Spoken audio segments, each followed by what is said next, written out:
Okay,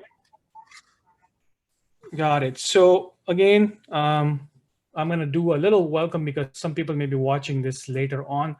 So today is our second session. We did a session number 1 on introductions, and also you guys now know how to use practice labs and some important information about practice lab. This screen that you guys are looking at right now is basically your hands-on project with no help. If you remember, you're learning all of these things to get prepared for this real-world project that you're going to perform on JSS servers. Now, JSS server is basically a normal VMware server, and you have to build all of this networking, domain stuff, deployments, Office 365 solution, all in 7 days, right? So that's a lot of work, but 7 days is a lot of time for you to finish this project. Now, so of course, we don't want to just give you this documentation and say, okay, yeah, go ahead and do it yourself before you prepare yourself for it. So number one, you're learning a lot from test out. So some of the basics that you, like even the names you're looking at the screen right now, you're saying, okay, virtual machine, domain, Active Directory, file sharing, stuff is kind of like, you're not new. This is not so new to you. This is not something that should be like alarming to you. Now, something maybe, and that is the reason why we have to do all these sessions with you guys. So you go over all of these sessions with trainers, mentors, do all the test out. So when we give you this big project, this is a time when you basically follow the documentation and not somebody's help like mentors or trainers, because at your work, this is exactly, you're going to get a documentation from a company, like a vendor, or maybe your coworkers, and they will say, look, this is our process on how to do the reset passwords. This is how we do things. And there you go. Because they kind of know that you went through a lot of trainings, they expect you to know the basics. So very few companies are going to be willing to really sit down with you and do the things that we are doing with you guys right now, because you're in training. That's not training, that's a real job. So this is what you're preparing yourself for. So if Kevtech finishes today, if his sessions are finished, then you know what you guys are going to achieve out of this. He's going to go over some of these things. Now, he's not going to go exactly in this method where it says like virtual machine, server, domain, but whatever he covers today is almost going to cover all of these things right here. So that's about 6 tasks just in one session. So if you guys listen to his video today, he goes over all these Active Directory stuff, username. It's going to be fast. Maybe stop him sometime, ask him questions. I will also help you out. And then kind of like watch it again and again, just so you get the kind of like the best things out of it. What is the best things? It's the real knowledge. It's when you're watching a video and you're like, oh, how do they do that? And then they may say, oh, that's an advanced stuff. Sysadmin does that. Boom, that's like something you just got from a real experience, because that is what is going to haunt you when you go to the job. A lot of times it's like, how do you do that? Or how did they did that? That's how is basically a lot of time we are sitting there when we're beginners, we're always stuck in that thinking, like, how do they do that? How do they do this? Yes, you can give me a document to reset a password, but then how do they do that 1, 2, 3 thing, right? Now, this is where when somebody tells you, no, this is not something you should be focusing because that's not a part of your skill set, then you just cut it down and you're like, okay, now I know. At least I know who does that part. And if you love it, then you go for it, right? So that's how you learn skills in a very efficient way, and not becoming more of like you're jumping left and right and trying to get into extremely different things, and that just takes your attention away. And I will talk about this whole attention and things like that a little later on. And I will keep telling you this till we do these sessions, because my thing is, it's like, if you don't get that concept, it's not easy for you to move up in this career. So any question on so far what I have talked today, like why the session today is important and what is it going to target? And later on, I'm going to give you the same project in practice labs. You're not going to be doing this documentation. You're going to be actually following exactly a duplicate of this documentation, but in practice lab. So I'm going to talk about that. So stick around. Make sure you guys watch his videos fully, and then I'll come back again, and I will be in the middle of this session, jumping in different areas with Kevtech. So any questions so far? No questions? I'm good. Okay. So Kev, are you ready? Yep, I'm here. All right. So I'm going to stop sharing and go ahead, and you can probably start sharing your screen. Yep. You guys could see my screen? Yeah, I can see it. Yeah, so with me, like if you guys know anything about me, I am very, very hands-on. I don't like to like go over slides, but I just go over like maybe a slide or two, and then we'll go over like the actual lab itself or the VM itself, okay? All right. So when it comes to going to an actual job, like a help desk job or a service desk job, doesn't matter what kind of IT support job it is. Typically, you have an environment where Active Directory is already set up, right? So some companies they don't give you access to the whole server. They give you something like, think of it of us as RSAT tools, right? So you might have limited access to a domain controller. You're not gonna have access to the whole thing because you're IT support, and sometimes in a real world environment, we don't tend to give access to everything. We just don't do that for security reasons. So when we talk about Active Directory, I like to think of it as a centralized phone book, just where everything is located in one spot. And it's a database set of services that connect users with network resources that they could get their stuff done together, if that makes sense. That's the easiest way for someone that's brand new to memorize it. So basically it's a centralized location that is managed by your IT service provider. That's what Active Directory is. And we do everything on Active Directory. So that would be like making some changes in group policy. Maybe you want to, like, for example, you want to lock the computer out. So when someone logs into the computer, they walk away, and the computer gets locked out after 10 minutes of them walking away. Or maybe you want to set up a folder and share it with everyone in the company, things like that. So that's what Active Directory is, and that's why we use it. We use it to make everything centralized and organized. So right now, what I'm going to do is, because you guys can see my screen, I'm going to create a VM with server 2016, and I'm going to show you how to install it. And I'm going to show you how it's used in a job environment, okay? So what I'm going to do is I'm going to close out of this, and I'm going to just create a brand new VM. Doesn't matter what the name of it is.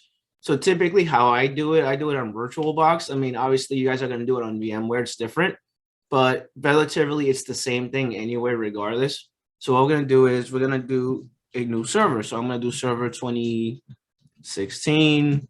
I'm going to call it VM practice. And then I'm going to hit the drop down right over here. And then I'm going to hit next. How much memory you want to put 8 gigs of RAM, create, next, and then create it, right?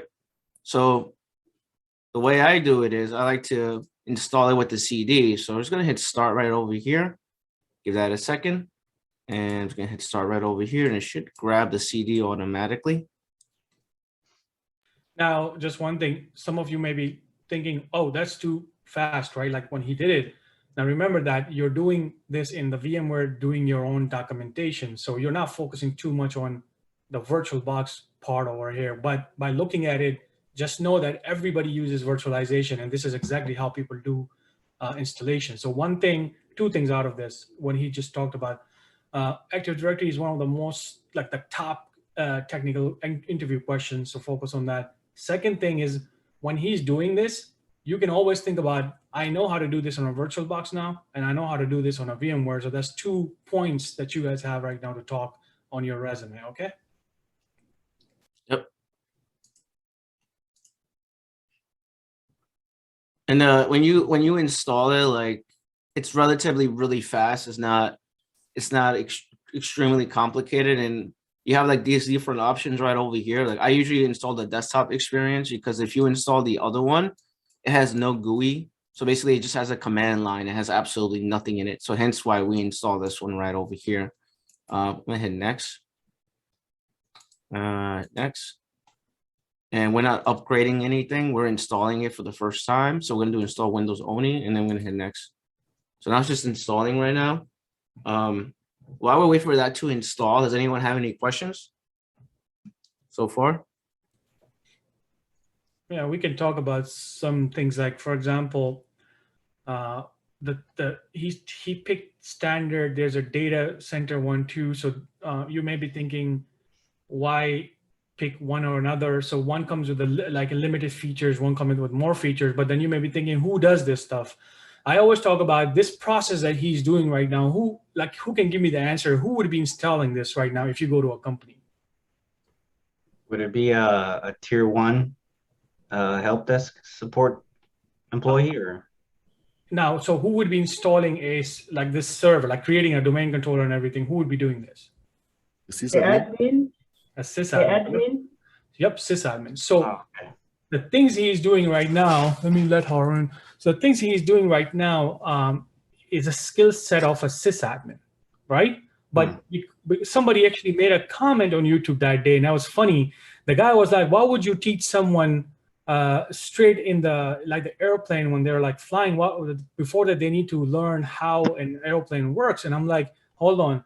So you're telling me I cannot show somebody a whole picture of how things are done, so then it makes it easy for them to understand." So remember, when you see this, how Active Directory is created from scratch, it's more work for a trainer, right? But let me just ask you one more question. If we never show you how server is created and how Active Directory is created, and then boom, the next screen he's talking about Active Directory, will that be the easy way for you guys to learn? Or now, when he go over this whole setup, will this be the easier way for you guys to learn? What do you guys think?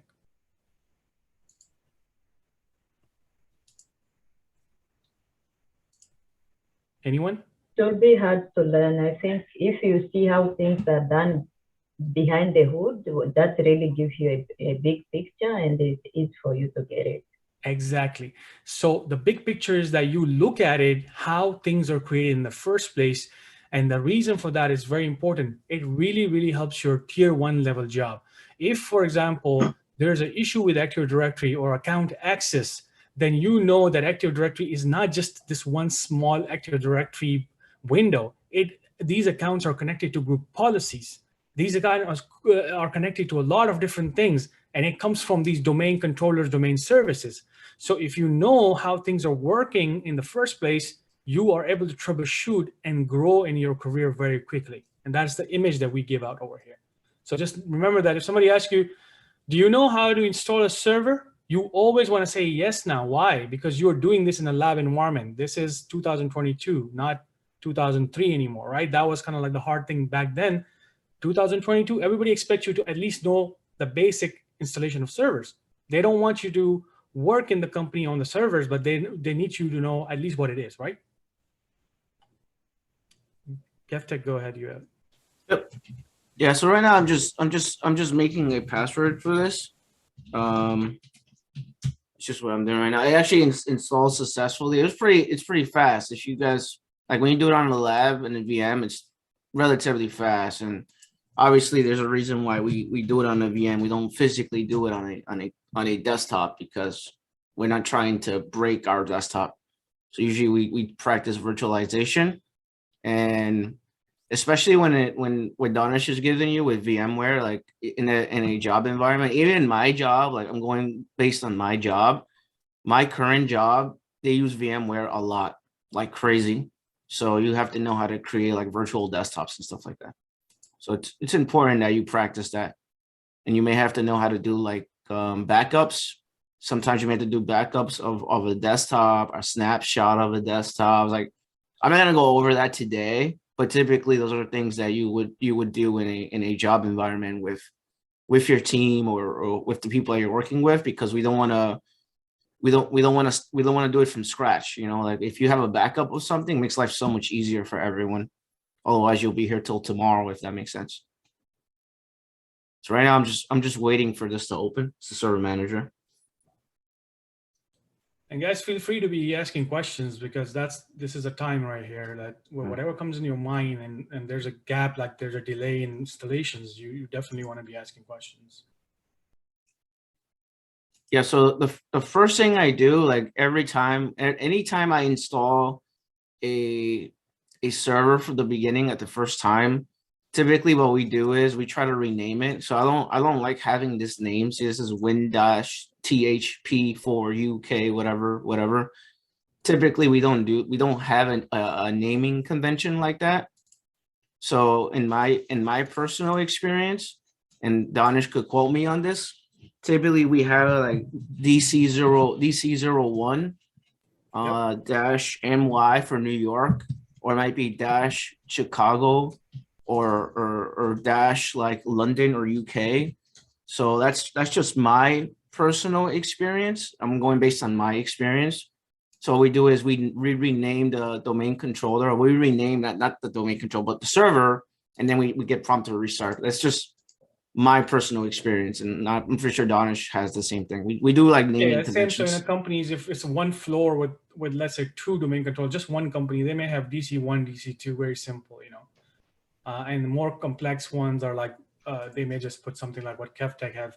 Some people have a school naming, like, you know, corporate level, CD, CC, C domain, blah, blah, blah with it. So there's a lot of different ways people can do it.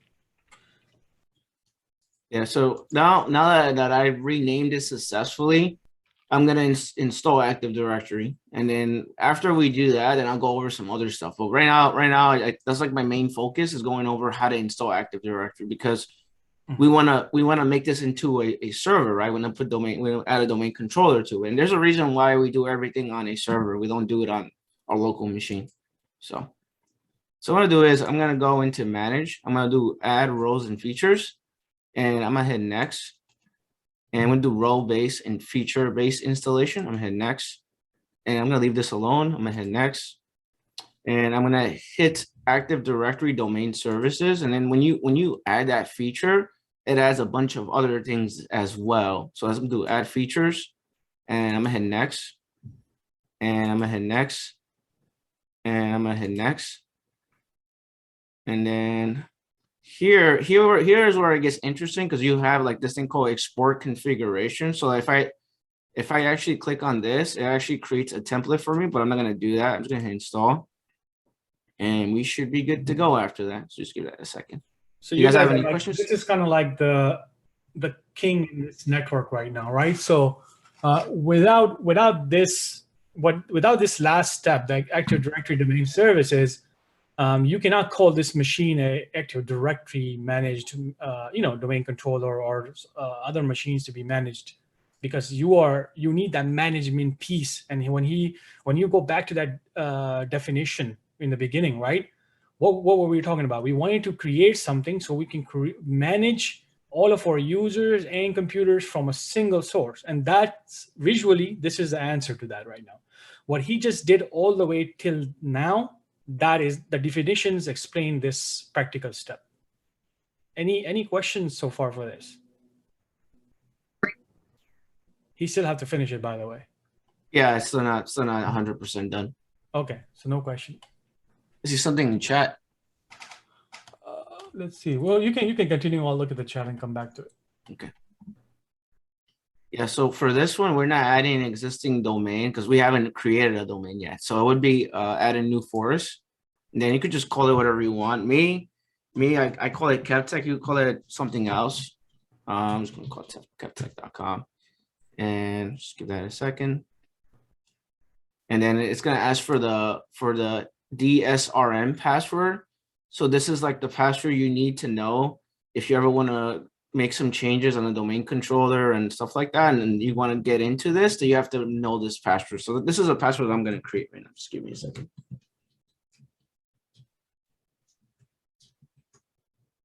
So Donald, I didn't get your question. Maybe I'm not focusing too much.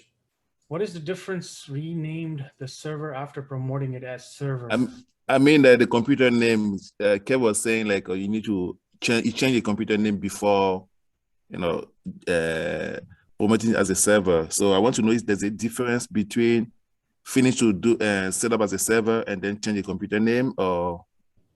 No, the reason why he changed the computer name was because it's a generic name. Like when you install a domain controller for the first time, it gives a generic name for everybody, right? It's just like a random name. So if you look at his domain server name over here, he did something DC something, right? Yes. So we need to have that type of naming convention because number one, we want to make it easy. Number two, of course, we don't want to use that big name that Microsoft gives us. It's too generic and too big. And you want to create something that is more, like managed type of things, because a lot of companies are very big and they may have multiple domain controllers in their companies from different areas. Okay. And then he went back and actually added something very important, which is the domain name.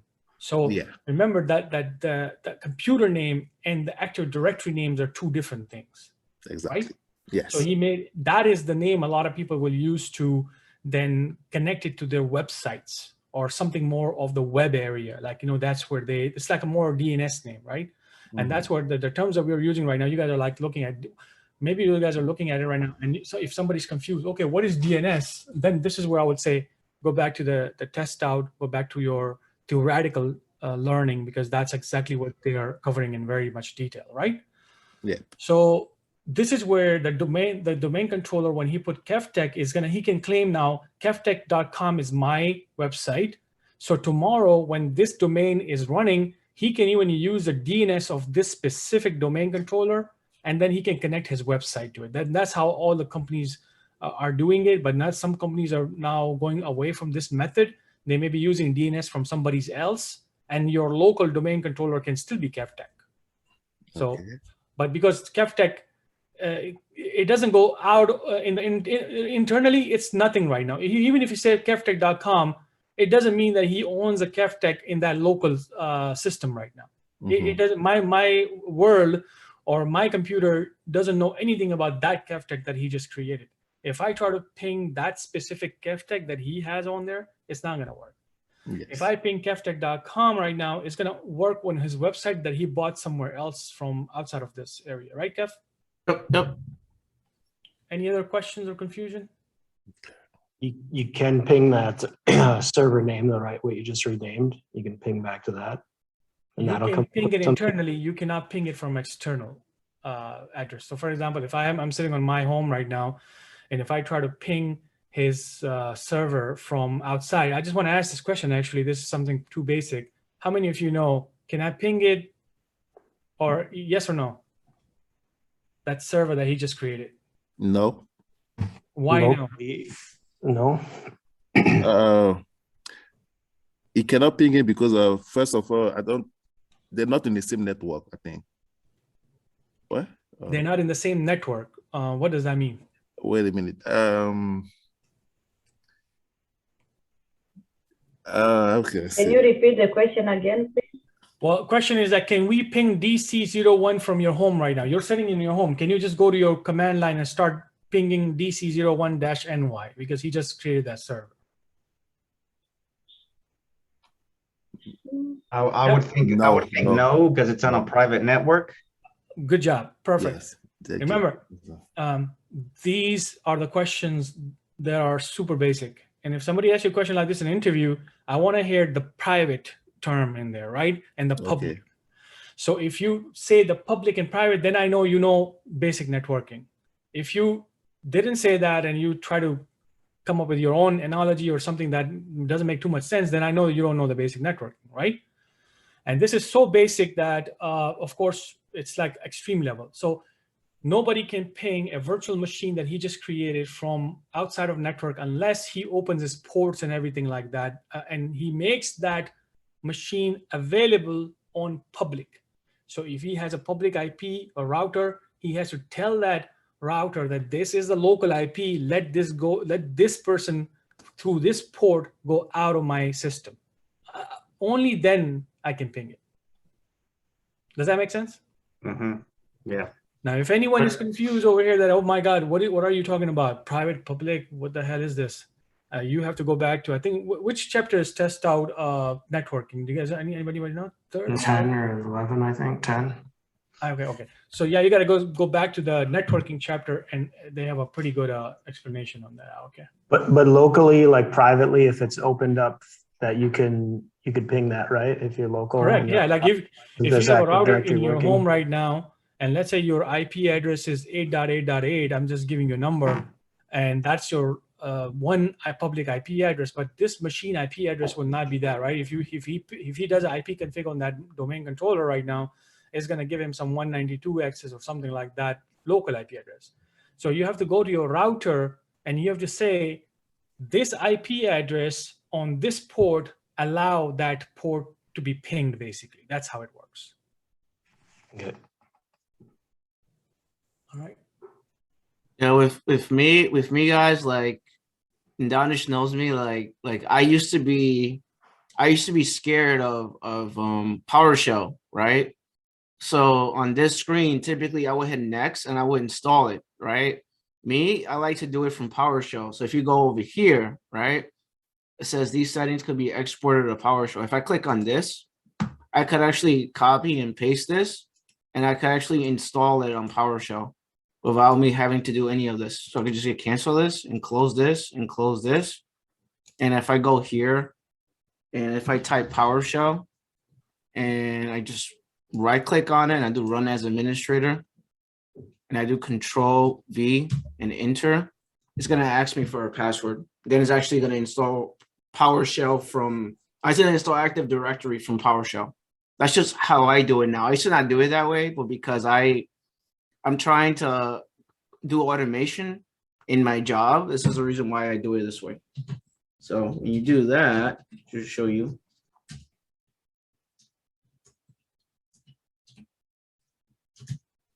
It actually validates the server and actually installs Active Directory. You guys have any questions about that? Yeah, my question was at what point in one's IT career does one benefit from learning PowerShell? Like starting from Helpdesk, or when you get to sysadmin, when does learning PowerShell really become beneficial? I mean, that's a very good question, to be honest with you. Like I would try to get comfortable with your job first before you start to dabble with PowerShell. When you get comfortable with your job and you start to see like repetitive tasks over and over again, you're doing the same thing over and over again. You're like, man, I wish I could automate this. Like, why am I doing this every day? Right? When you have a repetitive task like that, that's when you should start learning PowerShell. But not straight off the bat when you're brand new to IT and you're learning your first job. Like I would wait for you to get comfortable in your job, then I would start to figure out how to automate certain things in your job, so you spend less time doing it. Does that make sense? Yeah, Yeah. And basically, you also, let's say in this example, you guys should do the GUI like next and finish it, and later on, if you guys feel like, hey, let me try the PowerShell method, I'm going to do that. Because one thing, what if, let's say, he was doing the PowerShell here and it doesn't have the module in this server? Then you would get stuck on how to actually put the module, because maybe the new server have this module already added, but some may have issues with it. Then you guys won't know how to troubleshoot PowerShell, and that would be a little stressful. And in some places, PowerShell scripts are blocked by design. By administrators. Like we don't want people to be just running PowerShell without them knowing how to run PowerShell, right? So then you will get stuck in how to do it in a GUI way because you never did that. So doing it the GUI way is just to learn that you have an easy way of doing it. Sometimes that's not an easy, that's actually maybe a better way of doing it. And what Kevtech is explaining over here, the more you learn PowerShell, the better you're going to get in these jobs. Why? Because you're more efficient and you're going to be more skillful, by the way. When do you really get serious on this is when you spend some time, exactly what he said, spend some time, do some basics. And when things becomes repetitive, try to make the repetitiveness into more of like easy work with PowerShell, and then use the PowerShell to move up in your career. Like Office 365 may be using a lot of PowerShell. Azure may be using a lot of PowerShell. Servers use a lot of PowerShell. So then you can go into that, right? Yeah, that's like in my last job, that's what I've been doing, like with Office 365, for example. When we'll go over more stuff like later on, like throughout the next couple of weeks, we're gonna go over like Office 365 and all this other stuff, right? And in a job environment, there's a manual way of doing it, but then there's a PowerShell way of doing it. So then you don't have to click here, you know, like 100 times, right? Instead, you could just do it from PowerShell and then give someone access to a mailbox. So that's something that you may want to learn, not right away, obviously, but it's like things that makes your life so much easier and you spend less time helping a user or a client when they're asking for access for a mailbox or they're asking for a specific thing. You just do it from the PowerShell method. Does that make sense? Yeah, so you just with this script you just put in there, you just bypassed all that you know, clicking on manage or, when you started installing Active Directory, you bypassed all that by just putting in that script, right? That's correct. Okay, Yep. got it. Yeah, so usually you would click next. I didn't do that. I just I just ran the script and it did everything for me. Okay. So, And you can do that also like when you're creating regular users, right? Instead, not just installing an Active Directory, but just creating a user, right? oh yeah, you could create Yeah, user you can do accounts on everything. PowerShell. Yeah, Yeah, you you could can do do everything. There's a lot of things you could do. Okay. And the cool thing about it is that when you guys start, because you guys have Practice Lab now, and Practice Lab is like, I don't know why they did that, by the way, but Practice Lab in most of their labs use PowerShell. Maybe somebody told them that this is the way to go. So even in their basic labs, they have a lot of PowerShell. This is why Ali was saying that guys learn how to copy paste, right? Remember, he was saying that even if he became more like annoyed with that, why this is, but then I was like, no, Ali, this is something is good. Let people learn more PowerShell because it's a better thing. But the basic labs have a lot of basics like GUI stuff, but then when you go to more server courses or more modern MD 100 courses in your practice labs, it's a lot of PowerShell. And then what you just asked, like, how do you do that user stuff? They have many examples: bulk adding, single adding, template adding, CSV adding, so many different things. So you will learn that. And you would like we try not to like, I mean, like, and Donna should agree with me. We try not to make you do everything because, like, obviously PowerShell is like a little more advanced, and you want to learn like the basic stuff first, because it always goes back to like fundamentals, right? In your job, like we talk about this all the time. Like you don't jump to the advanced stuff, right? Unless you need it. You go straight to the basic stuff first. You never want to jump to the advanced stuff right away when you're troubleshooting stuff. Does that make sense? Mhm. That's why we go over like basic stuff. Like we go over like level 1 stuff, like computer parts, right? Like hardware, software, CompTIA stuff, A+, 1001, 1002, like the basic stuff, because you want to know how to troubleshoot it in a basic level when you're working in a job environment. We don't just go and Donish is gonna laugh at me, but we don't just go and help a user, right? And they can't log in, right? And they're like, man, it can't log in for some reason. I'm just gonna go and restart the server. I'm gonna go restart the domain server. I'm gonna go to the closet. I'm gonna go to the IDF room and restart the server. That should fix it. We don't do that in a job environment. That's gonna be a big problem. You're gonna get in trouble if you do that. So something that we talk about all the time is learning the fundamentals of IT. No matter where you are in your career, you're always gonna want to learn fundamentals, because it's something that you use every day. So this is a part of hiring process. This is a mindset. If I'm a director in a company, a manager, and if I ask you, you're coming for a level 1 job, and if I ask you, how do you add a user in Active Directory, and you just straight up throw a PowerShell command at me, right? Trust me, I'm gonna take that as a very much like, okay, what are you trying to prove right here? I asked you, how do you add a user in Active Directory, but you're telling me a PowerShell command that even I don't know, right? So you don't want to be in that position, or don't create that mindset that getting something more technical knowledge would help you in business, right? It will only help you in your skills and everything, but you still have to study the people around you, how they do things. So it's a very, how do you say? It's a very political stand, right? So you have to do things for yourself. In jobs, things are a little different. You want to make sure that you are understanding how other people's mind work. So keep it very basic when you go to the interviews. Keep it very simple when you're working with users. Keep it to the point when you're working with management. These are the 3 rules that I learned to grow in my career. And when it comes to technical stuff, you only do that for yourself. So your lifestyle, your stress is low. You're only doing that for yourself. Yeah. So for me, is that this takes forever to do, Donish. Like this is taking a while, and I don't want to.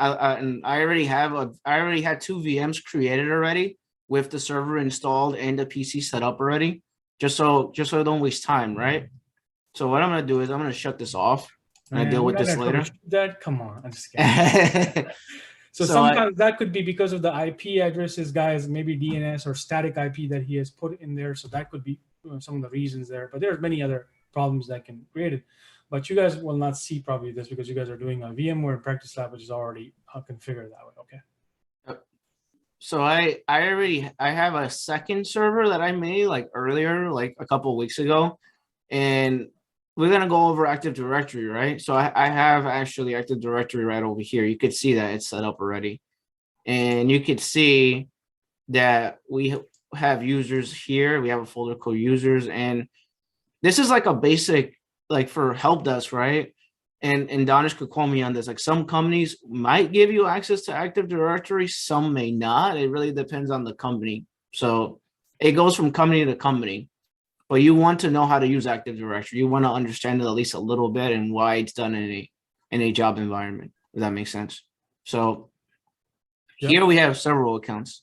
Danish, you want to say something? Yeah, because sometimes you get a job with like a college help desk, right? And they have their own web-based, accesses to things, and that kind of go back to Active Directory sometimes, or maybe some other systems.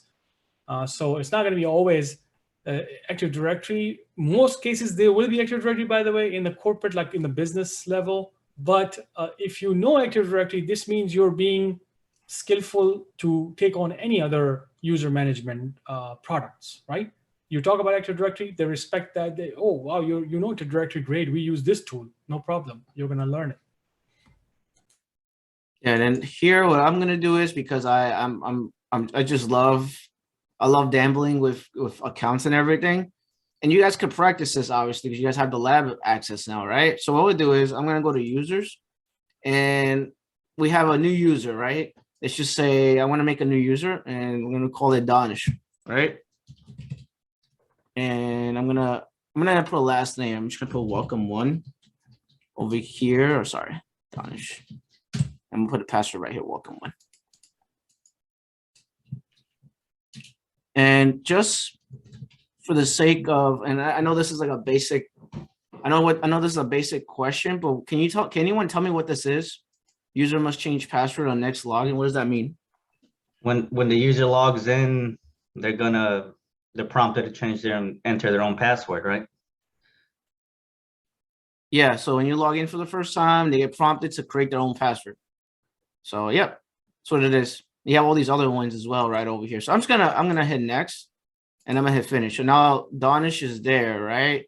And with me is I already made a VM actually. So I made a VM of Windows 10, and it's actually right over here, right? So I have another VM right over here. So this is how I practice it, and this is how you guys should practice. Like you just need like another VM. You don't need 3 or 4 or 5. You just need 2, which 2 is good enough, right? So I'm gonna go here and I'm gonna type in Danish, try to log in with that account, and it should let me in. So typically there's a login screen, right? And you have to log in like this, and I'm gonna sign out, and I'm gonna go back to the login screen again. I want to go over things on the login screen because this is very important, by the way. When you actually start, your first time working in a job, especially working a help desk job, it's important what you see on your screen. That's like, those are like the one thing is important is what you see on your screen, right? And the second thing is attention to detail. So what we do is when you first start your first job, it doesn't matter if it's Active Directory, it doesn't matter what you're doing in a job, is attention to detail. You always want to read the error message. When you log into a computer or when you're troubleshooting something, you always want to read the message on the screen. You don't want to just randomly click on it and exit out of it. We don't do that in a job environment. I don't know if Danish was to say anything. We try to, tell you to take your time when you're playing with VMs and troubleshooting stuff. Same stuff, 100%. So what I'm gonna do is I'm gonna get out of this. I'm gonna sign out, right? So I created the account Danish, and me, I like to look at a screen and I like to ask myself 100 questions. That's just how I am. And if you click on other user, and this is something that we always talk about, you see that it says sign in to Kevtech. So right now it says sign in to Kevtech. So you could sign in here. And I want to ask anyone that's here today, like, what if a network or let me just say server admin. A server admin asks you, I need you to tell me the computer name of this computer. How do you do that on the screen? Anyone? Computer name. It's like / something, no? // Okay. No, I don't know. I learned this, but I forgot. So how do you get a computer name on the login screen? Anyone? Is it that bottom part where it says, how do I sign into another domain? Ah, yes. Click on that. The rest is right there. It says desktop 1. Okay. Already good. Why is that important? Like in a job, like why should you know the computer name? Obviously, it's because you're troubleshooting. You want to know you're on the right computer. You want to make sure that it's set up correctly and everything. So this is like I know that's like basic, but you believe it or not, and Danish could call me, and I was like half the people don't know about that. Like literally half the people don't just like log in. If you cannot differentiate, if you cannot tell me the computer name, two things I would think about you now. I would say, oh, this person don't know the difference between a work group computer versus a domain managed computer. This means doesn't know anything about Active Directory.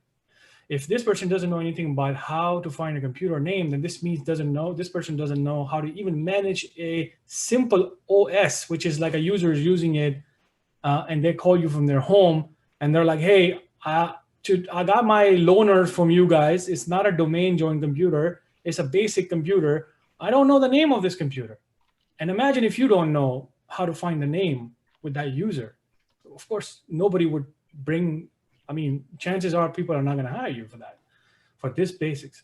So this is why knowing about what is a Windows 10 operating system, just not jumping too high now. Don't even go to, let's say, Active Directory yet.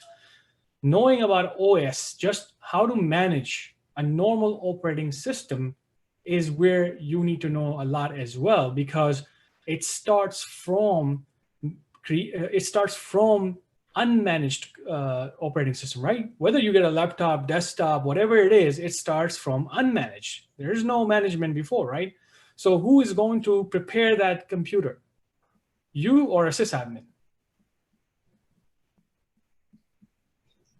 In a company, who prepares a computer for users? Helpdesk or sysadmin? Helpdesk. Helpdesk. So you definitely need to know just the basics of Windows 10 now. So what he just asked you is a prime example of how to find if somebody knows the basics. So let's go ahead and let's move on. Okay. Yeah. So now, like you wanna like as someone that is practicing these labs, right? What you want to do is like you want to recreate problems, right, on a VM. Just for Danish, right? Danish is calling me.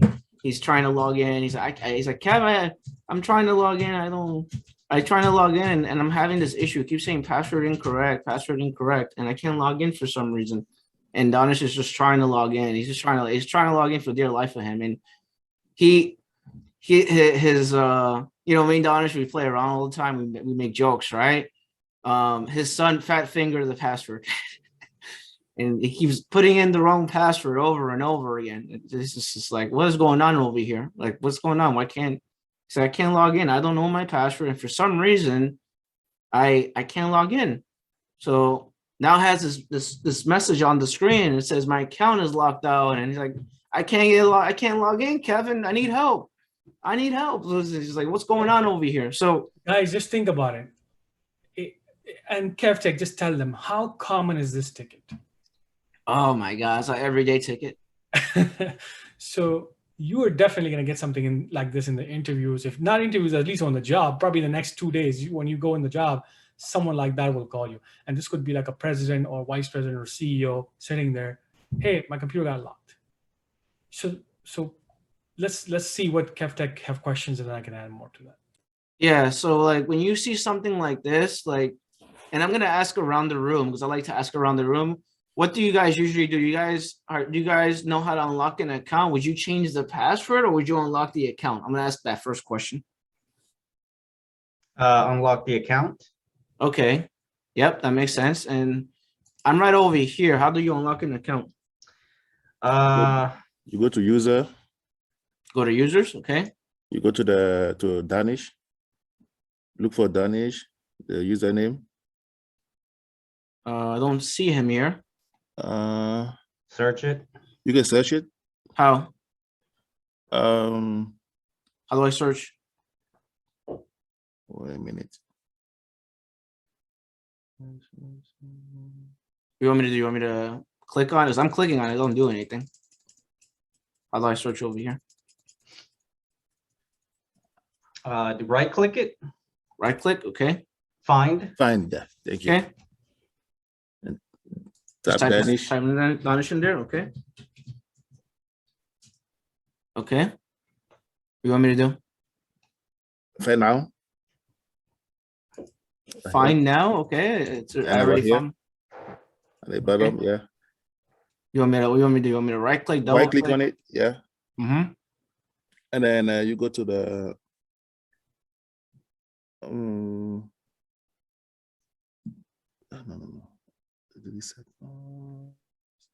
And then Danish is calling you now. By the way, he's like, I still can't get in my computer. What's going on? Go to properties. Properties. Okay. Go to account. Account. Yeah.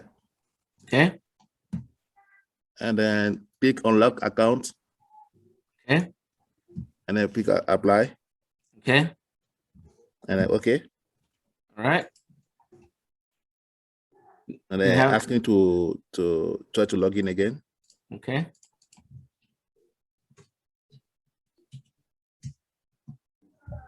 So now imagine I'm sitting there and I say, oh, it seems like it's working, but man, you guys should be fast. Well, that I'm not satisfied. Thank you so much. Imagine if they put a comment like that. So I'm just giving you some, like, you may come across people like that, because if these are the basics. Imagine if you were stuck in this for just to unlock their account and you took like 20 minutes on the phone, and the guy's tired on the phone right now, like, what is this guy doing? So remember that these basics, when you do these practices after this, is just to make sure that you have a very comfortable time closing for tickets and less stress when a user is on the phone. It's really going to help you when you practice this. Yeah, and it should be like seamless.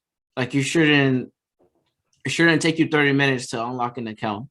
But as you do the labs, right? You should do it, right? As you do it, you get used to doing it, and then it clicks right away, right? And you do it right away. So, and that's a common ticket, by the way. Unlocking an account, that is like a everyday ticket. I don't care what anyone tells me. That's an everyday ticket in every help desk job. It's just, unfortunately, that's just how it is. Because some people fat finger their password.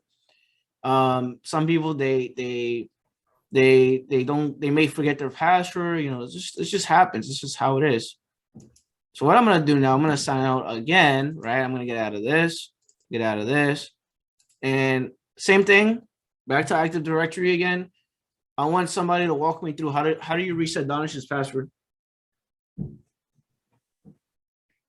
So the scenario is that I typed you said, okay, I came in here and I locked my password. He unlocked me and said, go ahead, Danish, log in. And I typed it again and I just can't remember it.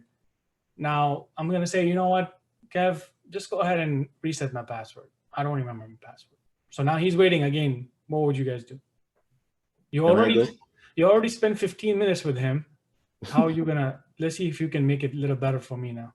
Right click on users again. Okay. Go to find. Okay. And then find Danish. Type his name in. Yeah. Okay. Enter, and then open up his profile or his, click. You want me to double click? Yeah. Double click. Okay. I think you go back to account, if I remember correctly. Remember, we're trying to reset a password. Reset it. Okay. Can I go? Yep, go ahead. Okay, could you close this one? Okay. Can you right click on Danish Mm-hmm. and then reset the password? There we go. go. Do I check mark user must change password on next login or no? Yes, yes. Yep. But it depends on the company policies. If yes, I'll ask him. That would I be mean, the yes worst or no. policy ever, though. Imagine that would be kind of like the messed up policy there. If you give this person a password, he first told you the password, then he's using that password, or you gave him the password. Both ways, the policies is going to be pretty flawed, right? No one's going to do that unless there's a special case for it. So it's always going to be a standard for help desk, most likely, right, Kev? Mm-hmm. When you give somebody a password, let's say you don't know the policy right now, right? Okay. If you say you didn't change the password and you give it to that like that, and let's say you didn't know the policy, now you're in trouble because you just did something that's very unsecure, right? Mm-hmm. Because that person will be now going with that password for next 90 days unless they don't change it. Maybe they like the password, they keep it that way. But it's kind of like not the right way. We need to make sure a user is forced to change their password next time when they log in with it. This is called temporary passwords, by the way, in most cases. Yep. Okay. Yeah, it's for security reasons. So wait a minute, Danish, you're saying like we need to change. You need to change the password as a first login. Yeah. So you gave him the temporary password. We can say, oh, the temporary password is cat dog. Go ahead and try that. But you're going to need to change your password immediately after that. Oh, okay. So then you let the user pick their own passwords because you imagine if you have 50 people in your company and everybody's forgetting their password. Are you going to give them your passwords, every person? No. Right. So you would want them to take control of their passwords and not keep any logs of the passwords, basically. Okay. That makes sense? Yep. Yeah, so Danish is able to log in and everything. And just to go back to Danish's thing that he said, and this is gonna go back to IT as well. And I know this is like more advanced stuff, but the IT team, like the security team, typically they do audits when people are changing passwords. So they do auditing. So what they do is they check the help desk people to see if they're actually changing the password and having people change it. You get in trouble for that, by the way. So that's the reason why we force people to change their passwords, because they do check that, like the characters, the password, the complexity of the password, all that stuff. They check all that. The security team. It's very, very important that you tell the user or the client, whoever, to change their password. Does that make sense? Also, it's being enforced, which is a little more, it goes to a different subject from this, but should we talk about like how these passwords are coming? Where's it coming from? Like maybe somebody get locked out right now and they're saying, hey, what's my policy over here? I don't know exactly what to put. I'm putting a dog today, dog, cat, blue eyes, but it's not working. What if somebody says something like that? Where are these passwords coming from? Does anybody know? Group policy. Group policy. So we're not going to go into a lot of details in group policy, but just to know, because a lot of people don't teach this in the beginning, but I like to touch it because it gets like you're stuck there. Like, okay, why did that happen though? Or something is not working. So group policy is something that a lot of people are using. So if you go to tools, Kevtech, go to tools, open group policy. And if someone can let me know currently what is the group policy, how quickly can you find group policy? I want to see if somebody have watched some of my live videos or Kevtech live videos. You probably would know how to do this. How do I know my account domain policies by default right now? When we created this domain controller, he created this domain controller after that, how can you quickly find out the settings now? Because somebody just called you and say, hey, Timothy, I am logging in, but I don't know my policy. I am trying for past 15 minutes, man, this is not working, but I need the policies. Can you just let me know quickly what is the amount of number characters and the password characters I need to put, all that kind of stuff? How would you tell me quickly? Right click that, Forest. Right click. Right click, okay. Nope. That's fine. I knew how to do this too. I haven't messed with it a month. I forgot everything. And this is the best way you will learn, Stephen. Like, I love this way method because now you're going to always have this in your mind now, right? When you do the labs, different things are going to kick in your mind. Oh, you know what? I can right click too. By the way, I don't know. Maybe there may be ability to do right click. I don't know, to be honest. So you may try that, right? So click, I mean, click the little triangle, yeah, Okay. right here. all right. And then go to the click again the small in front of domain. Mm-hmm. Yeah, and then go to the default domain. Okay. Yeah. What is it? And then go to the settings, I think. Where did you learn this? I watch a lot of video from you and Kevin. So this is what I'm And talking then- about, right? So do show all. Okay, now look, if you're on a computer right now, you got the RSAT management tool or maybe a domain control. We don't know yet. How quickly can you find information here? You would have been stuck in your job for a very long time, by the way, if you didn't know how to do this. You would have spent probably a month just to figure things out over here. Googling, researching, watching videos left and right. But now when you know about Active Directory, a little bit of group policy, what happens? Almost a lot of tickets gets resolved because you know information. And that is what we call information technology. IT is all about information. So who can tell me after how many tries you can get locked out? Wait a minute. What is that? 5 tries. 5 tries. There you go. Oh, So okay, if somebody says, I tried like 5 times and I got logged out, man. Well, yeah, that's our policy. All right? You're not gonna be rude to them, but you're inside you're gonna be like, man, come on, dog. That's the policy, bro. Didn't you read your policy when HR gave you that?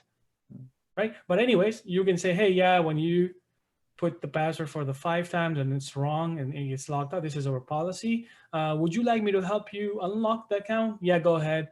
Okay, they tried again. Oh yeah, you know what? I don't remember. Can you please reset it for me? Now you are doing this one ticket, but remember you're touching 3 or 4 different skills over here: directory, group policy, and then communication. How do you communicate with this person?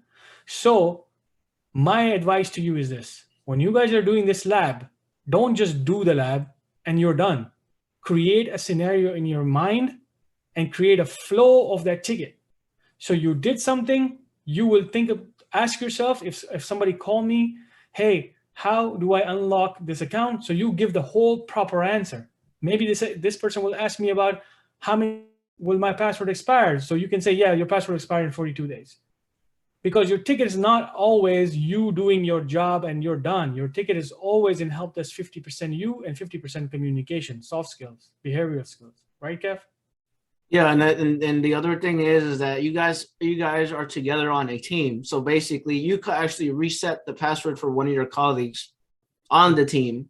You guys could work together and okay, let me create an account for you, Sally. Let me unlock your account and let me close the ticket for that. So it's all about people skills too. You know, obviously there's half and half, right? You always want to be somewhere in the middle when it comes to IT, because sometimes you gotta have good people skills, but also you gotta have tech skills as well. And the one thing that makes you unique is being in the middle. Like, obviously not everyone knows everything, but you know, being in the middle is very important. It's very important in IT. And I think this type of stuff, I like the Stephen's idea when he was saying that, hey guys, come on in, let's do a live sessions in Discord. There's a feature available for you guys there. In Discord, that's free feature. So maybe you guys should do like some kind of collaborative labs together, right? One person can create some scenarios and another person can create a whole flow of, hey, this is how I'm going to answer you. Imagine that level of training when you guys do it with each other is going to really take you to the next level. Exactly. Do you guys have any questions about this, about group policy? Make sense? Yeah. Yeah. Awesome. All right. So what I'm going to do is I'm going to close out of this. I'm going to go here and I'm gonna do one more thing for today, okay? I'm gonna go over one more thing today. And this is like the common thing. Give me a second. So I'm gonna here. I'm gonna restart the computer. Just bear with me.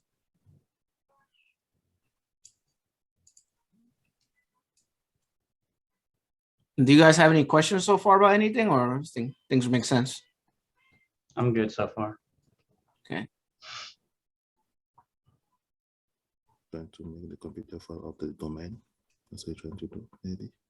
I have kind of a technical question if anybody wants to answer. I've been trying to open up my virtual box here. I have some servers and VMs, and it says host interface networking, only Ethernet adapter. Does anybody know why that would be?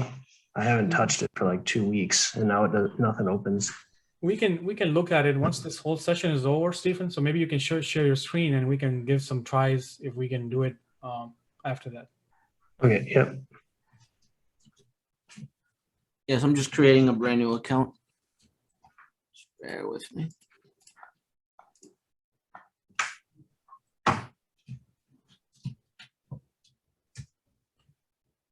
Can someone tell me what's going on the screen? You said the security database on the server does not have a computer on this work session. Maybe the computer is not part of the domain. No, the server is down or something like that. The server is done. No, server's on the left-hand side. It's up right now. yeah, server is there, but the computer is out of the domain. What does that mean? Okay, DNS, could you maybe? click OK to see some? Click OK. Wait. That question is good, actually. So when you say this is not part of domain, is it a part of work group though? That's what I'm trying to figure out. Is it? So now you're on this screen. Can you tell me, is it on domain or work group? He's on the domain, but it's assigned to Kevtech. All right. So your first answer would be little. Yeah, That's that's what I'm right. trying to say. Okay.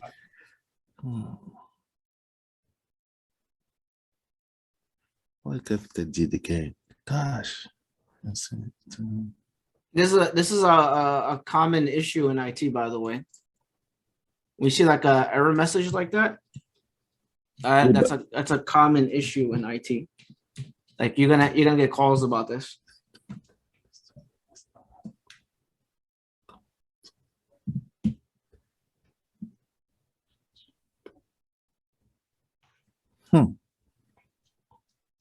Like what is this? Why am I getting this? I mean, I'm thinking it's not hasn't been attached to a domain, perhaps. But it says sign into Kevtech.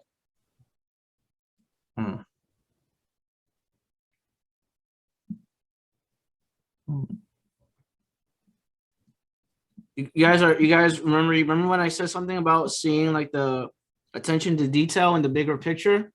Remember when I spoke about that? Like we have the server over here. So what can we do on the server to check? Do you try to find that user? The user? Yeah, Okay. So what you want me to do? because you're trying to log in as Tyler, right? Yep. And you're trying to log into that domain, correct? To this the computer, yeah. You would try to see. I guess you would try to see if that user exists, and over there on the server. You want me to go to the server and check? That's what I would. That's what I would think. So what you want me to do over here? You just go find that user. So you'd go to users, right click, find, type in the username that you're trying to log in as, and then on the, okay, so it does exist. Yeah. Okay. Why can't I log in with him?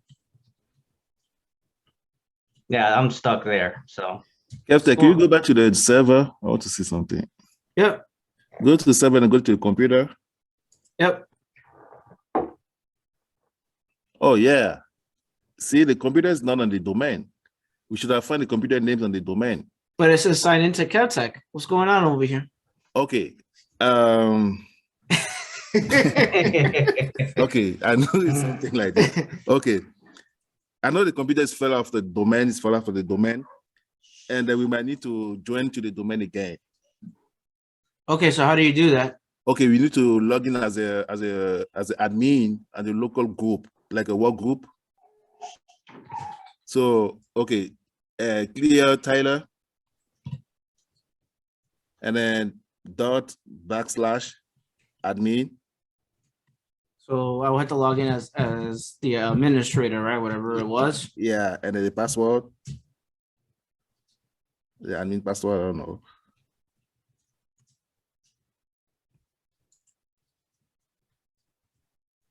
Give me a second.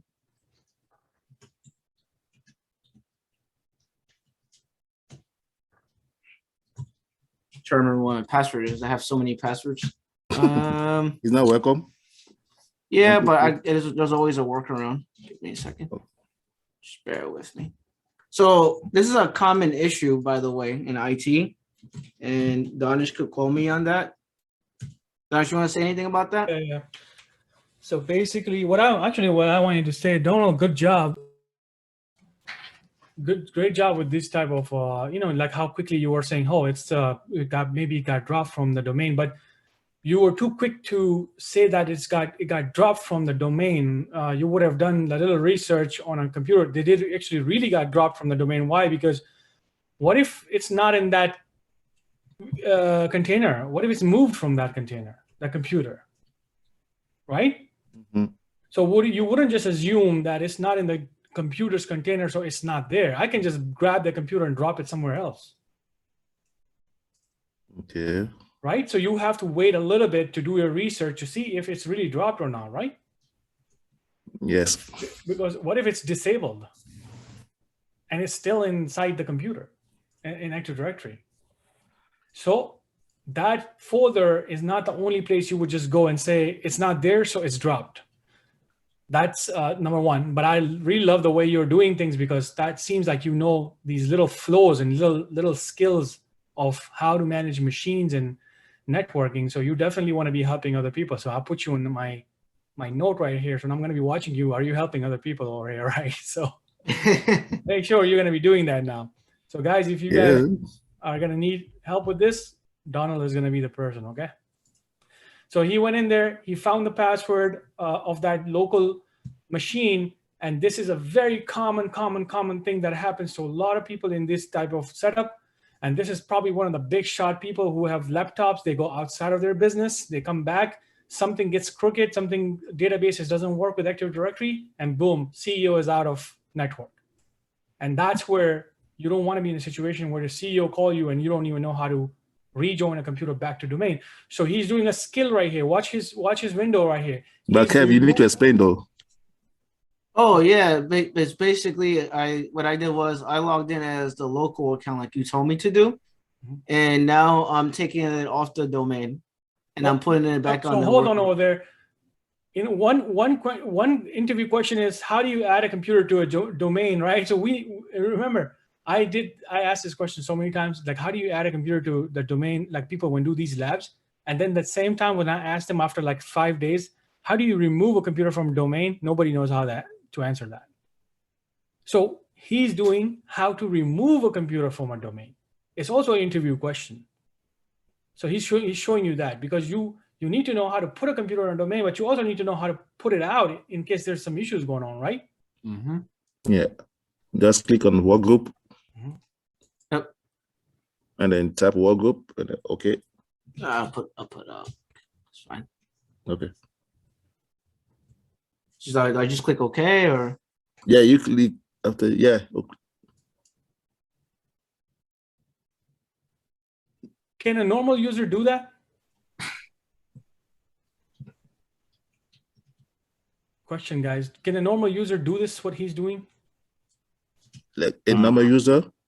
Yeah, normal Windows user, like a normal domain user, not an admin. Can they remove a computer from a domain like this? No, right? Because you just saw there's a pop-up that says username and password for admin. Oh yeah. Admin, yeah. Yeah. Mm-hmm. But Danish, you said something like, I didn't know we couldn't do that. You say we can remove the computer to the computer log and move to somewhere. Yeah, so in Active Directory, these are objects, so you can pick it and just drop it somewhere else if you want to, right? So I go back to didn't know Active that. Directory, Kevtech. Now, first of all, he added this computer to this Active Directory. Don't close it yet. How would you go back to the computer? Okay, the computer is still not there, guys. What's going on? He just added it. How would you guys get that back? This is my interview question to give you the job right now. You My last question. did you add a computer to the domain? Yeah, he did. He just went in. Oh, he removed it, or did you add it? Yeah, you removed No, it. I didn't add it. Not I yet. didn't add it back. Okay. Leave this window open again. Sorry about that. So All let's right. go back. And this computer, is this on our domain yet right now or no? No. No. Okay, good. So let's go back. And maybe someone can guide us now, because you guys saw this like 2 times right now. So who want to lead to add this computer to our domain? Get to Steven. I was gonna say not me. I'm having a rough day. Come on, Steven, go ahead, man. Do it. Come on, Michael. Yeah, go ahead, Michael. I'm super rusty on this. Okay, No, Mike, I'm very rusty too, but Yeah, go, man. Come on, guys. Look, let me tell you guys. You guys are not worse than me right now. I'm wearing a collar neck. My spine is messed up. Come on, guys. I'm in pain right now. You cannot be like me right now. So go for it, Michael. okay, I'll give it a shot.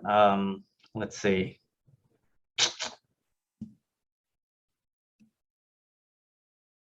Okay, how do you? I'm trying to remember how to get back to that screen where it's work group or domain. That's I a forgot how to hard get to thing. that screen. Is that where you have to go to add it to the domain? Yes. Right. Okay. I forgot the process on how to get to that screen. So Okay, no problem. Anybody can Okay, help you. you need to go to- try to help him out with things. Okay. Kevtech, you need to go to how do you call it, the yellow file order system, whatever the yellow thing, I don't know how you call it.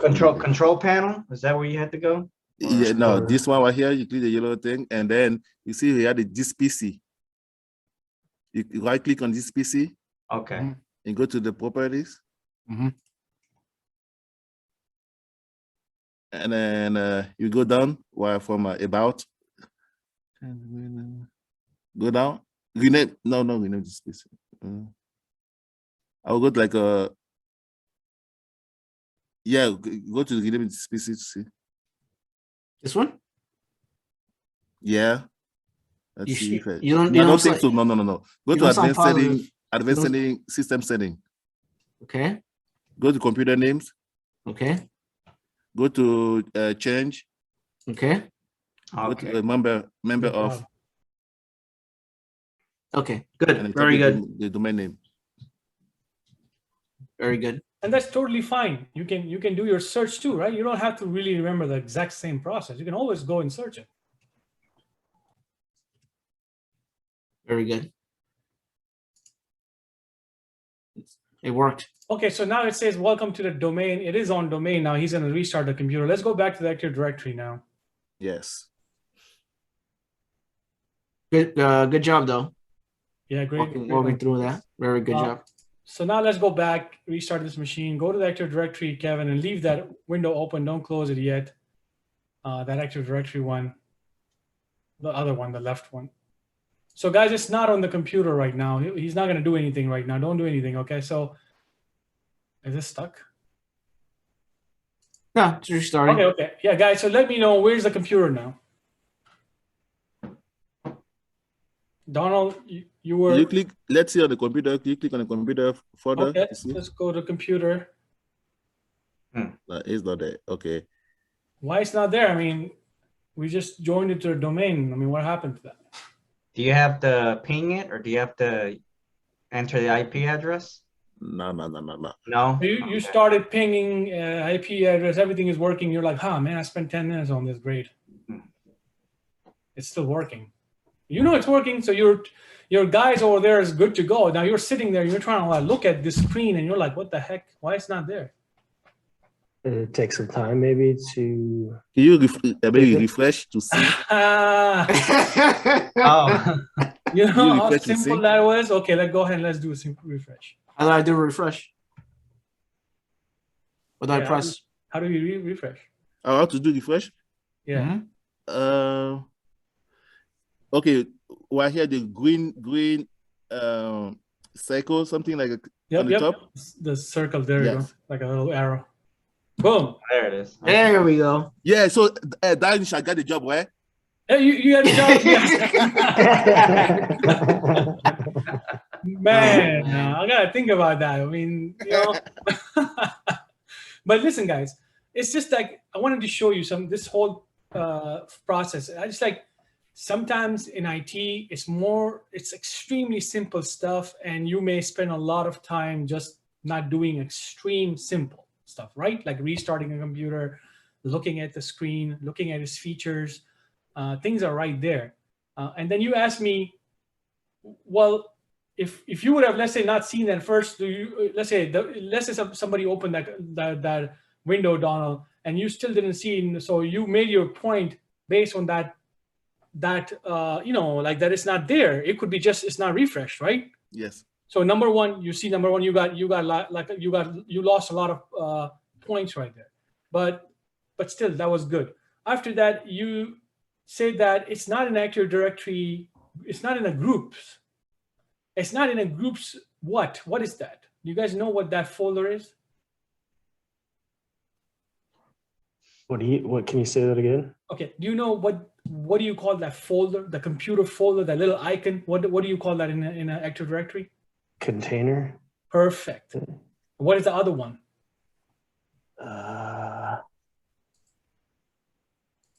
The one with a little dot. A mini folder in there. This is organizational unit. Yeah, OU. Yeah. Exactly. So I can grab that desktop right now and drop it in any OU I like to, and it's just going to go boom, dropped in there, Donald, right? So you can grab anything from there. Oh, okay. Okay. So you need to make sure when you say that it's dropped from the Active Directory, you got to do search on it. So I want someone to, for example, go ahead and drop that desktop, Kevin, into your users. Just drag it and drop it. Oh, you gotta drag it in and bring it. Oh, there you go. And you're gonna say yes because maybe it has policies applied and blah blah blah. Just do yes on that. Okay. So now I want someone to search that computer for me. Find it. It's not in there. It's not in computers. I want someone to search it. Who wants to lead now? Can I? Yep. Okay. Kev, could you right click on the kevtech.com and then find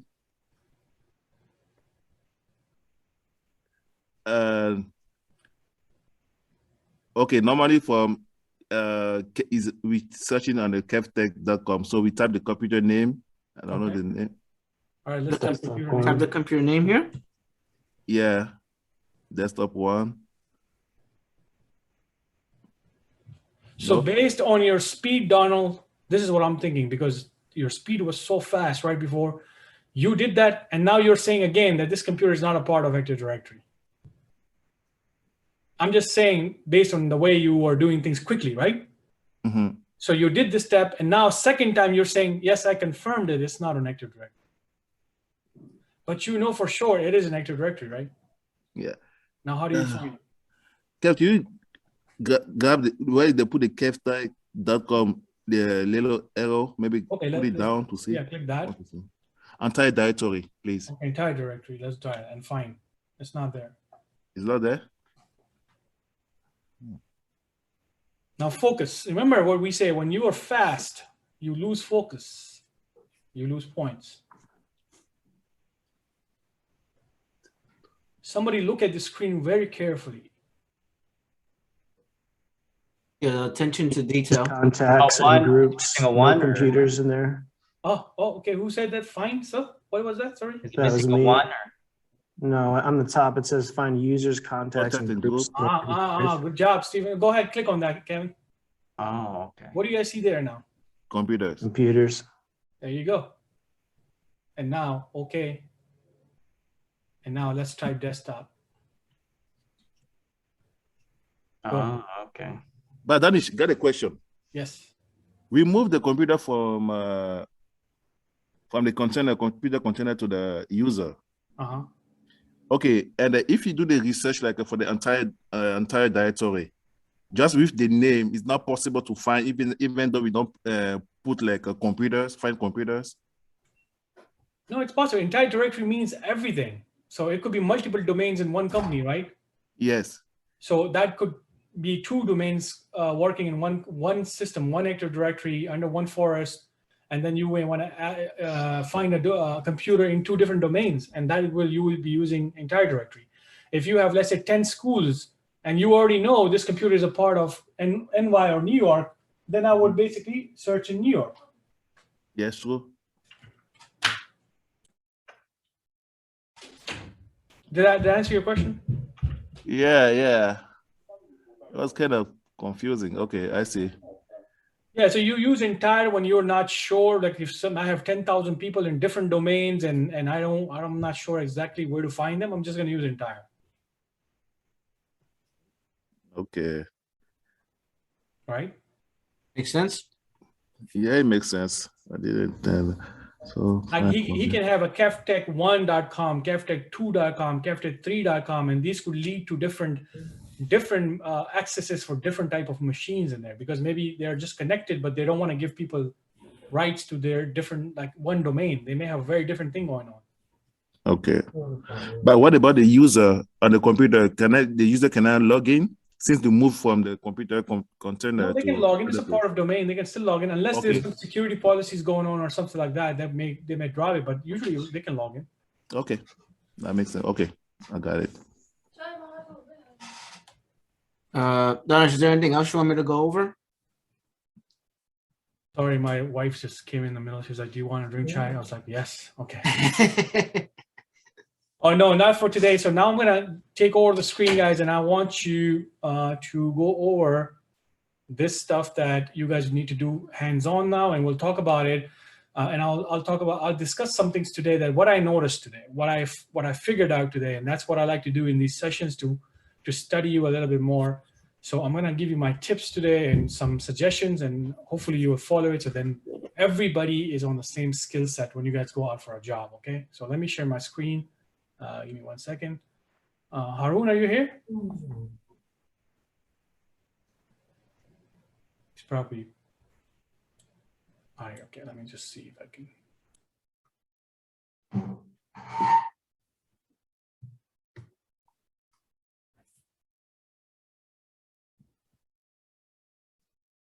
Hopefully you guys had fun today.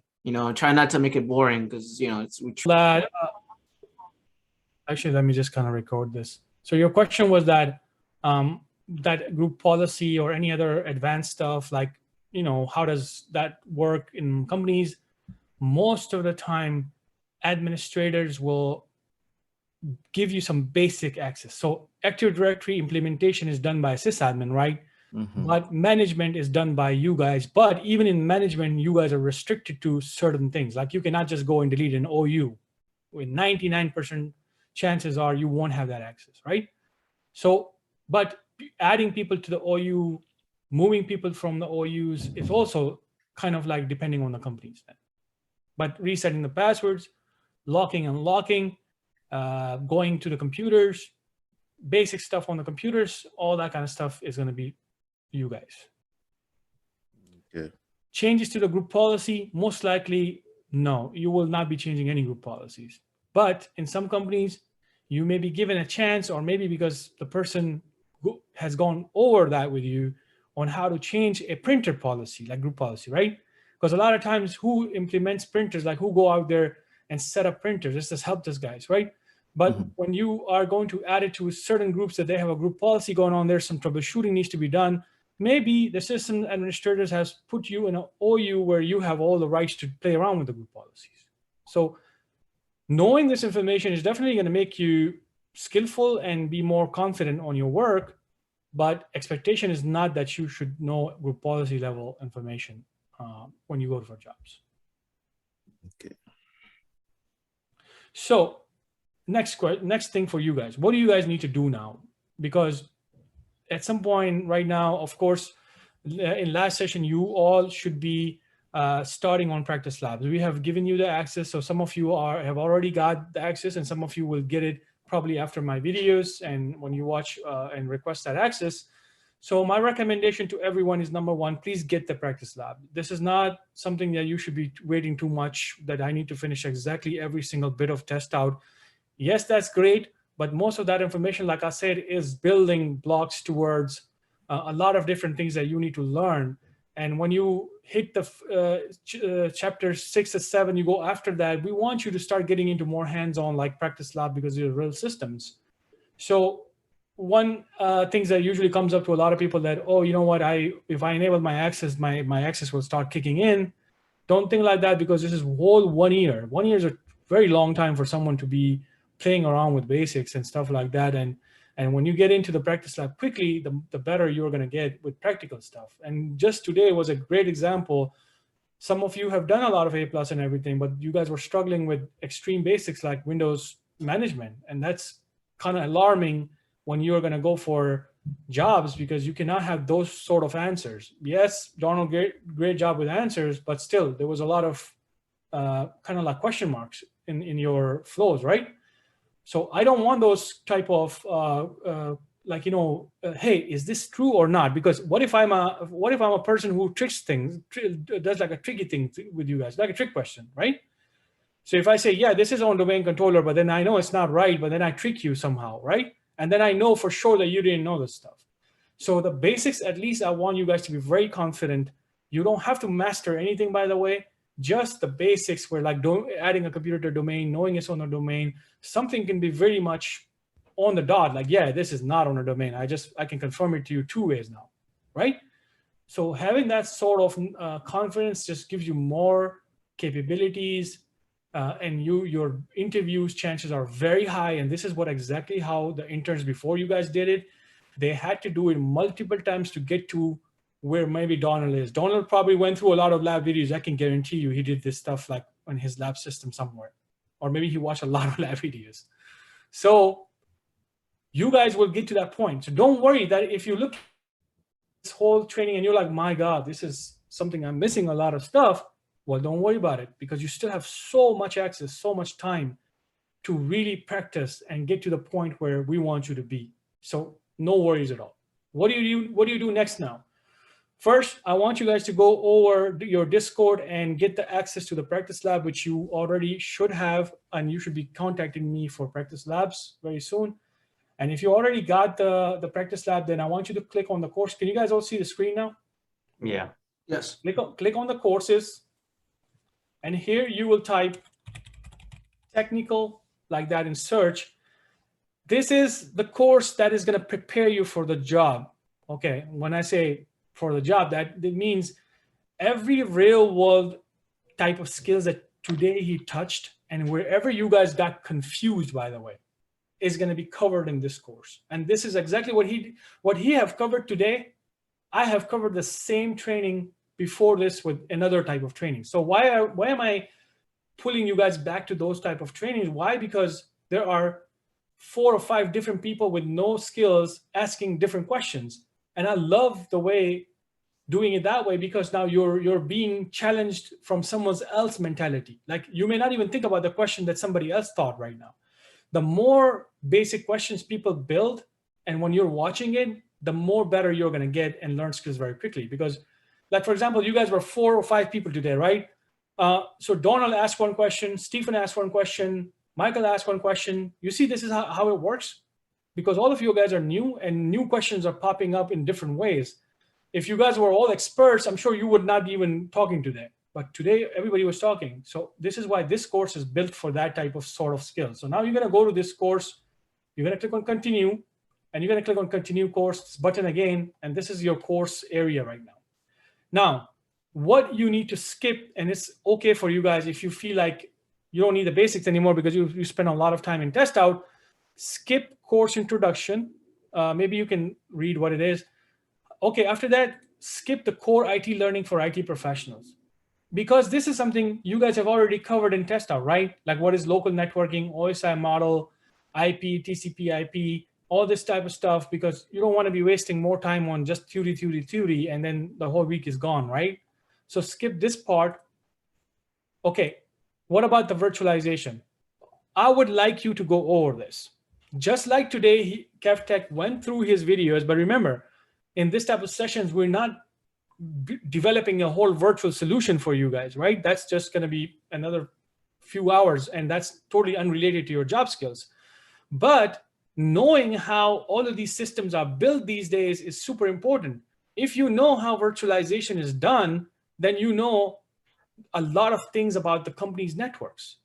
So when you know how I created these whole labs that you guys are going to be doing it, imagine how easy is it going to be for you guys to play around with those lab systems, because now you know the whole house is built from scratch. So here you don't need to do anything. You just need to watch this and just get the idea of how virtualization work in a real world environments. So invest this time, finish this chapter, then come back to the real world IT training. Now, for some of you, it's not important because maybe you are ahead of this type of training. And like, for example, Donald, if he go over day one over here, and these videos are a little messed up, so you have to watch it from YouTube, I would highly recommend that. We need to fix this. So if you click on it, it's going to take you back to the YouTube video. So now Francine, when she was taking this training, she actually did this before she took the training, by the way. So for some of you guys are already ahead and you guys have did this. But why would I highly recommend someone to invest this time on these 4 big videos right here? Because today, some of you clearly struggled with extreme basics like Windows operating systems, right? Mhm. So if you Is didn't, IT fundamentals, these ones, is it the same video? no, these are not the same videos from IT. This is a custom type of training. Like we have done some live trainings in one, like this is like 1, 2, 3, 4 day is on YouTube. It's like 15 hours. So Oh yeah. You did like a live training with that funny dude, right? exactly. Yeah. So I did like, Okay, yeah, I watched that. Right. yeah. So remember, if you guys go back to it from this training and you're going to go back and you're going to, oh, they touch a lot of Windows skills in here. They talked about properties. They talk about joining computers. They had a lot of different questions in that too. So Stephen, for you or somebody else, I would say go over it just one more time in a fast speed, just to get some more ideas about it. Right now you did something more, right, with Kevtech. And imagine when you watch that video again, those basic fundamentals that we talked, you're going to find a lot of techniques now, right? So when you go over this is just the reading part and getting prepared. Like, okay, you know what? I know all of these things now. I'm bored of these videos now, man. I need to get started with my hands-on stuff. That's it. This is where you start the hands-on. You're going to come to the sandbox practice to learn IT support skills. And then this is a session that you guys have already done with Ali. How do you access practice labs? He had done the whole, guys. And you need to start from here. Domain, promote the standalone server to a domain controller. So what did you guys do today? Can you tell me, by watching the video today, can you guys, just looking at this title, can you tell me that, can you do this? Yes. Okay. What about this one? Can you guys do this? Yes. What about this one? Practice domain users and groups in Active Directory. Can you do this? Yes, we did it. Okay. What about file server resources managers organization unit? Nope. No. So you won't do this because you don't know how to do it, right? Yes. But if you feel like you have done all these 3 all together, you're free to move ahead, by the way. Yes. Right? Why did I say that? Because there's a video with each and every section. So the same thing that you're going to do, Ali have done it in the same lab, step by step. So there's no stress taking over here. Every single thing, if you follow from a video, you will be able to do it. If you don't like videos and you're more of a documentation person, then follow the documentation over here step by step. A lot of hard work is done for you guys already. So I would definitely say take advantage of this, okay? So the homework for the next session is that before we start about command lines and networking and basics of this and move to more modern technologies like Office 365, you 100% need to know all of this stuff right here. Other than that, it's really not easy to teach this stuff, basically. You're saying for the next session on Saturday, you're saying to learn all the way up to command. All the way to here. Sorry, not these two, all here, right here. Okay, then we need to go through that, and then that will prepare for Saturday. That will prepare for not next Saturday, because next Saturday Kevtech may be covering a little bit of Exchange and Office 365 ahead of this one. So then you guys understand a little more when you guys come to this point. Okay. Right, Kevtech? Is that what we're covering next Exchange, right? Next. Yep. Okay. So we're going to cover that, but you guys need to definitely cover this, and I will be asking some questions. If you ever, like if you said, I am ready for the next Saturday live sessions and I want to do this part now, then I'm asking some questions over here, okay? So do this part, and how are you guys going to do this? Let's go to practice labs. And he will explain that in this first video, right? So when you come over here, how to access practice lab, he's gonna say which lab we're using, and he's using the same lab that you guys are using. So you're gonna open it and follow the things that you have learned from him, how to do this lab. Okay, now I wanna talk about some important stuff related to support. Remember guys, we do not support anything inside the devices, meaning if you come over here and you open a machine right here and you're looking at the documentation and the machine is not working, where do you need to go? You need to call the Kevtech or you need to go to support? Support. Support, yes. I want to keep this very clear because this is where, and I don't want any negative energy being created from you guys towards us because you guys haven't followed the policies or terms, because this is going to become very stressful if somebody jump into a different lab here and let's say they totally ignore our recommendation, and you just come over here, you open this, hey Danish, I got stuck in this lab, and I'm like, why are you in this lab first, and then why is it coming to me, right? So the thing is this, that we do our best to give you everything, but remember this is a 15,000 tasks in this one platform, 15,000. It's impossible for us to support you like that. That will create a lot of stress on both ends. So this is why we paid this support right here, and they're available for you guys. But rather than going and jumping into different labs and creating a lot of stress for yourself because you don't know a lot of these advanced stuff, I say stick to what we are giving you, because we give you things with documentation and our own videos. So it really helps your learning and not takes you to a stressful point where you're like, okay, I got this big access, but I'm not sure what to do with it, right? So please use this kind of like in a more easy way where you're being guided to use this. And we have no problems to help you out. But of course, if something like, if you open a lab over here, LAN routing, and I never did that LAN routing in my life over here in this 15,000, of course I won't be able to help you. So rather than you wait for me for after 5 hours email, and then I only have to tell you, oh, sorry, we don't support this, you need to come over here. That's just gonna suck, right? Because you waited 5 hours to just get the point where I say, just come over here. So this is why it's important to either follow our guidance, or if you're going out of these labs, then make sure you guys follow the support over here, okay? Any question? Yeah, so you were saying that you recommend starting on that that module, right? Helpdesk technical skills. Do that Exactly. first. Okay. All right. So if you are struggling with coming over here, let me just give you a scenario. You're coming here and you're doing a domain controller stuff and you're like, man, this is too much for me. It's advanced. I don't know a lot of these things. Then what are you missing over here? You're missing this, right? You're missing a whole training here, basically. So you could be watching these live sessions and still kind of performing these labs, but because those were done on VMware, then it will be a little struggle. And I'll say just watch it, get some notes out of it, and then follow your sandbox documentation, which is more newer, just did it like a month ago, and brand new stuff. Any confusion with the hands-on, because it's going to get a lot technical now, you know?